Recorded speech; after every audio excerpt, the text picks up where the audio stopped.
அவங்க தயவால தான் நம்ம ஆட்சி நடக்குதான். மக்கள் தயவால இந்த ஆட்சி நடந்துகிட்டு இருக்கு. மனசாட்சி உள்ள சக்திகளோட ஆதரவால இந்த ஆட்சி நடந்துகிட்டு இருக்கு. நாங்க தான் அனுப்பி வச்சோம் அப்படின்றாங்களே. அனுப்பி வச்சவங்களுக்கு மினிஸ்ட்ரியில இடம் கொடுத்தா ஏன் கதறீங்க? நாங்க யாரு தயவுலையும் இல்லை, எங்க தயவுல தான் ஆட்சி நடக்குதுன்னு சும்மா சொல்லாதீங்க. நாங்க எந்த தயவுலையும் கிடையாது அப்படின்றாங்க. அப்படி இல்லைன்னா ஏன் ஆட்சி அமைஞ்ச உடனே போய் அண்ணா திராவிட முன்னேற்ற கழகத்துடைய ஒரு பிரிவை மட்டும் இவர் பார்த்தாரு. முதல்ல சோஃபா போச்சு, சோஃபா பின்னாடி இவர் போனார். ஒவ்வொரு கட்சி தலைவர் வீட்டுக்கு போகும்போது புது சோஃபா போச்சு, அதெல்லாம் நீங்கள் பார்த்தீங்க.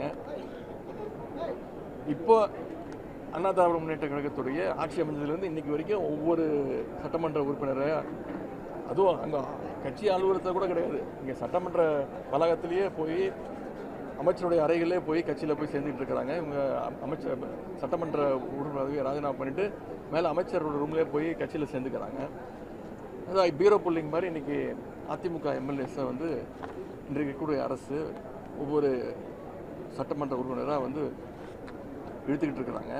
இதற்கெல்லாம் இதெல்லாம் கேட்டதுக்கு தான் எந்த விதமான பதிலும் இல்லாமல், ஒரு ஷூட்டிங் ஸ்பாட்டுக்கு ஒருத்தர் வந்தால் எப்படி இருப்பாரோ, டயலாகை ஃபுல்லாக மகப் பண்ணிட்டு எப்படி பேசி நடிச்சு போவாரோ, அது மாதிரி இன்றைக்கி முதலமைச்சருடைய இந்த உரை அமைஞ்சிருக்குன்னு சொல்லிக்க விரும்புகிறேன்.